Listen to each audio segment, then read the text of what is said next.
नमस्कार.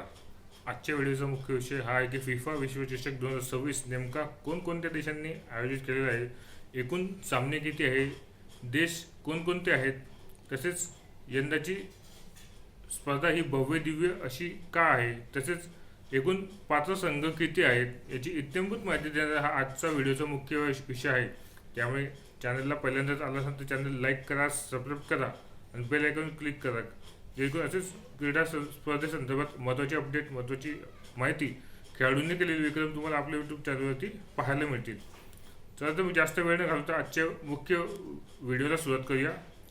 Video skip न करता व्हिडिओ शेवटपर्यंत नक्कीच बघा. फिफा विश्वचषक फुटबॉल स्पर्धा 2026 यावर्षी होणार आहे. फिफा फुटबॉल जगातील सर्वात मोठी स्पर्धा मानली जाते. यंदा ही स्पर्धा अमेरिका, कॅनडा आणि मेक्सिको, स्पर्धा परीक्षा देणाऱ्या विद्यार्थ्यांनी लक्षात ठेवा, यंदा ही स्पर्धा अमेरिका, कॅनडा आणि मेक्सिको या 3 देशांमध्ये खेळवली जाणार आहे. स्पर्धेच्या आतापर्यंतच्या इतिहासामध्ये संयुक्तपणे 3 देशांनी ही स्पर्धा आयोजित केलेली आहे. हा निव्वळ योगायोग आहे. यंदाच्या फिफा वर्ल्ड कप 2026 साठी एकूण 48 संघ पात्र ठरलेले आहेत. आणि नेमके कोणते कोणते संघ आहेत त्याचा व्हिडिओ पुढचा नवीन येणार आहे. त्या व्हिडिओमध्ये सांगितलं जाईल की नेमके कोणकोणते संघ फिफा विश्वचषकामध्ये पात्र ठरलेले आहेत. या व्हिडिओमध्ये फक्त माहिती आहे. कुठे आणि किती सामने खेळवले जातील तर अमेरिकेमध्ये 11 ठिकाणी एकूण 78 सामने खेळवले जाणार आहेत. मेक्सिको सिटीमध्ये 3 ठिकाणी 13 सामने खेळवले जाणार आहेत आणि कॅनडामध्ये 2 ठिकाणी 13 सामने खेळवले जाणार आहेत. असे एकूण 3 देशांनी ही स्पर्धा आयोजित केलेली आहे. स्पर्धेच्या इतिहासामध्ये आतापर्यंत 3 देशांनी ही स्पर्धा कोणीच आयोजित केलेली नव्हती. पहिल्यांदाच अशी घटना घडत आहे. एकूण सहभागी संघ 48 आहेत. सामने 104 आहेत. दिवस 39 दिवस ही स्पर्धा चालणार आहे. स्टेडियम 16 स्टेडियमवरती 16 मैदानावरती ही स्पर्धा खेळवली जाणार आहे. यापूर्वी विश्वचषकामध्ये 32 संघच सहभागी होत होते. संघांची संख्या याआधी 1998 मध्ये वाढवण्यात आलेली होती. विशेष म्हणजे 3 देशांनी मिळून विश्वचषकाचे आयोजन करण्याची ही पहिलीच वेळ आहे. व्हिडिओच्या मध्ये आपण सांगितलं होतं की आतापर्यंत कोणीच 3 देशांनी स्पर्धा आयोजित केलेली नव्हती. स्पर्धेची ही पहिलीच वेळ आहे अशी की 3 संघांनी हा विश्वचषकाचं आयोजन केलेलं आहे. यापूर्वी 2002 मध्ये जपान आणि दक्षिण कोरियाने संयुक्तपणे विश्वचषक फुटबॉलचे यजमानपद भूषवलेले होते.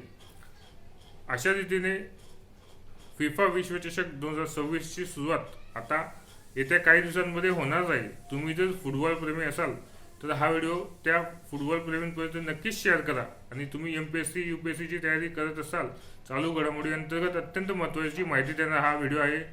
या व्हिडिओच्या माध्यमातून आपण समजू शकतो की कोणकोणत्या देशांनी या स्पर्धेचं आयोजन केलेलं आहे, एकूण किती संघ या स्पर्धेमध्ये सहभागी झाले आहेत, स्पर्धेचे ठिकाण नेमके कोणकोणते आहेत, किती स्टेडियमवरती ही स्पर्धा खेळली जाणार आहे. असे एक ना अनेक प्रश्न MPSCच्या तयारी करणाऱ्या विद्यार्थ्यांसाठी अत्यंत उपयुक्त आहेत. आणि MPSCची तयारी करणाऱ्या विद्यार्थ्यांसाठी माहितीपद व्हिडिओ देण्याचा आपण प्रयत्न करत असतो. आणि आजच्या व्हिडिओचा मुख्य विषय हा होता की फिफा विश्वचषक फुटबॉल स्पर्धा 2026 नेमकी कोणकोणत्या देशांनी आयोजित केलेली आहे, एकूण किती संघ पात्र ठरलेले आहेत आणि यजमानपद किती 3 संघां आहेत, 3 देश आहेत, तर 3 देशांमध्ये नेमके किती सामने खेळवले जाणार आहेत. तसेच संघ आपण सांगितले 48 संघ आहेत. नेमके कोणकोणते संघ पात्र ठरणार आहेत ते पुढील व्हिडिओमध्ये तुम्हाला समजेलच. त्यामुळे आजच्या व्हिडिओच्या माध्यमातून आपण फक्त फुटबॉल विश्वचषकाची माहितीपद व्हिडिओ दिलेले आहेत की स्पर्धेचा इतिहास काय होता आणि यजमानपद आतापर्यंत संयुक्तपणे एकदाच झालेलं आहे. 2002 मध्ये जपान आणि दक्षिण कोरियाने संयुक्तपणे यजमानपद भूषवले होते. यावर्षी 3 देश हा यजमानपदाचा मान भूषवत आहेत. अमेरिका, कॅनडा आणि मेक्सिको सिटी या 3 देशांच्या संयुक्तपणे फिफा विश्वचषक 2026 चे आयोजन करण्यात आलेले आहे. स्पर्धा परीक्षेची तयारी करणाऱ्या विद्यार्थ्यांसाठी असा देखील प्रश्न विचारला जाऊ शकतो की यापूर्वी कोणकोणत्या देशांनी संयुक्तपणे यजमानपद भूषवले आहे. तर 2002 साली जपान आणि दक्षिण कोरिया या 2 देशांनी यजमानपद भूषवले? हा एक चांगला प्रश्न MPSCच्या विद्यार्थ्यांना चालू घडामोडीनंतर विचारला जाऊ शकतो. त्यामुळे यावर्षीच्या ह्याच्यामध्ये काय प्रश्न विचारला जाऊ शकतो तर की सामने कुठे आहेत, किती सामने आहेत आणि कोणकोणत्या देशांनी हे यजमानपद यावर्षीचं भूषवलेलं आहे असा देखील प्रश्न विचारला जाऊ शकतो. आणि त्याच अनुषंगाने स्पर्धा परीक्षेच्या विद्यार्थ्यांना माहिती व्हावी आणि सर्वसामान्य जनतेला सुद्धा फिफा विश्वचषक नेमका कोणी आयोजित केला याची माहिती व्हावी, याच उद्देशाने आपण आजच्या हा व्हिडिओचा मुख्य विषय ठेवलेला होता. चॅनलला नवीन आला असेल तर चॅनल लाईक करा, सबस्क्राईब करा, बेल आयकॉन क्लिक करा, जेणेकरून असेच स्पर्धा परीक्षेसंदर्भात महत्त्वाचे अपडेट आणि क्रीडा स्पर्धेसंदर्भात महत्त्वाचे अपडेट, फुटबॉल विश्वचषकासंदर्भात महत्त्वाचे अपडेट तुम्हाला आपल्या यूट्यूब चॅनलवरती मिळेल. धन्यवाद.